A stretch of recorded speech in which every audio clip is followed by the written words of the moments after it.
In a San Francisco doctor's office, a young woman sits wincing in pain as doctors and nurses carefully work to remove tumours from her hardened, ulcerated hands. She would learn that she developed cancer on that very hand, and the damage was so bad that she would need to have her entire arm amputated. The source of her cancer was from a machine she'd loved and used every day for several years. That young woman was Elizabeth Fleischmann, and the machine that ate away at her hands was the X-ray. This is her story. The X-ray, as we know it today, is so commonly used that we don't really give it a second thought. You break a bone, you get an X-ray to find out the damage. That's the way it goes. But have you ever thought about what the first X-ray was like? To understand what happened to Elizabeth, you need to understand the event that occurred back then. You see, 1895 was the year a German physicist named Wilhelm Röntgen made one of the most shocking discoveries in the history of science. Röntgen was experimenting with cathode rays when all of a sudden it produced a secondary emission that could travel through solid objects and expose photographic plates across the room. That secondary emission, an accidental discovery produced by cathode rays and high-energy radiation, would later be known as the X-ray.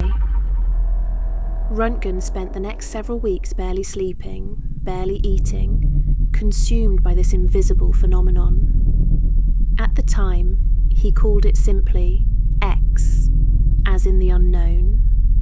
Things got real when he placed his wife's hand between the source and a photographic plate. When the image developed, Anna Röntgen saw the bones inside her own living hand, her wedding ring floating around a skeleton finger. She reportedly said it felt like seeing her own death. Within months, X-rays were front-page news around the world. Within a year, doctors were using them to find bullets in soldiers and tumours in patients. Elizabeth was a young woman with no medical degree, no formal scientific training, and with very little money, was teaching herself from scratch how to use them. In 1882, in her senior year of high school, she dropped out. She would work in bookkeeping, manage accounts, and make herself useful in the quiet, invisible way that women of her era were expected to. But in 1894, her brother-in-law, a physician named Dr. Wolfe, showed her something that sealed her fate. He had been following the reports coming out of Europe, the experiments, the images, the bones. That's when something in Elizabeth caught fire.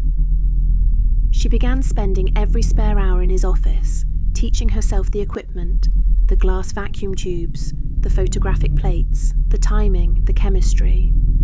She had no textbook and no instructor, just obsession and patience. By 1896, just 1 year after Röntgen's discovery, she opened the first X-ray laboratory in the state of California. Keep in mind, she wasn't a doctor. She was a woman who had dropped out of high school to support her family, and she was now the most respected radiographer on the West Coast. Physicians sent her their most difficult cases. Patients came from across the region. When soldiers wounded in the Spanish-American War were brought to San Francisco, it was Elizabeth who took the X-rays that found the buried bullets. The newspapers called her the most expert woman radiographer in the world. She worked 12-hour days. She was magnificent. But little did she know, the machine she loved was eating her alive. Here is the thing about the early days of X-ray technology. No one knew it was dangerous. Not Röntgen, the doctors, or the patients. Nobody knew. The radiation was invisible, and it was silent. It produced no heat, smell, or pain. At first. You see, back then, early radiographers would test their equipment by placing their own hands in the beam, checking that the machine was working properly, calibrating the exposure time by watching the shadows of their own bones on the fluorescent screen. That's the difference between how we X-ray today and what Elizabeth did back then. She was exposing her own hand to unknown levels of radiation every single day. Not only that, but she'd often expose herself to the radiation to show patients how painless the procedure would be. She worked without shielding, without protective gloves, without any of the precautions that would eventually become practice as we know it today. The damage accumulated slowly, silently, over several years. The first signs were easy to dismiss: a bit of redness on the hands, skin that wouldn't quite heal, a persistent rawness that the doctors of the time couldn't explain. They called it X-ray dermatitis. They thought it was a surface irritation, but sadly, it was not a surface irritation. It was her cells being destroyed at the molecular level, her DNA unwinding, her body losing its ability to repair itself. Her immune system was quietly being broken down by something she could not see and could not stop. In early 1904, what they thought was irritation progressed to both hands, resulting in what was described as a warty condition. The hair follicles died. The skin on her hands had a hard, dry texture that easily cracked. Ointments didn't work, and creams were useless. By 1904, the damage was undeniable, and she was diagnosed with X-ray-induced skin cancer. Elizabeth continued to work despite the diagnosis, and championed for protective glass, lead and other metals to resist the X-ray, but it would all prove to be too late in the end. By late 1904, her cancer had spread, despite attempts to remove the tumours that had developed on her hands. In January 1905, Elizabeth's arm was amputated along with her scapula and clavicle. Her friends and colleagues reported that she bore it with, as one newspaper put it, heroic fortitude. But she never fully recovered. Eventually the cancer reached her lungs, and by March she'd withdrawn from the radiography field. On August 3rd, 1905, Elizabeth died. She was just 38 years old.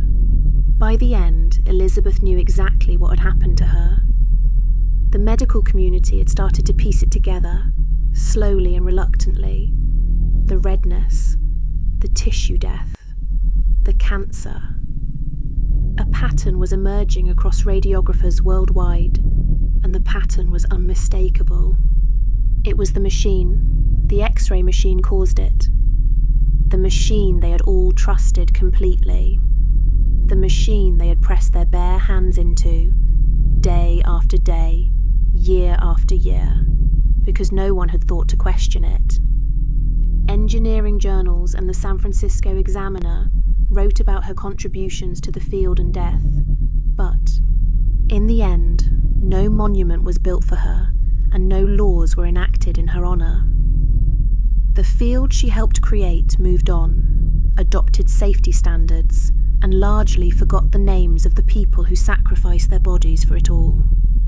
Her death was not a triumph dressed up as a tragedy. It was just a tragedy.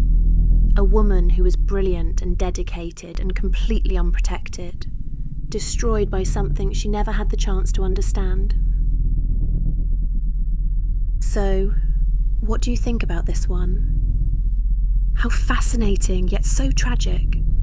On Elizabeth's gravestone it reads, "I think I did some good in this world. Do you agree?"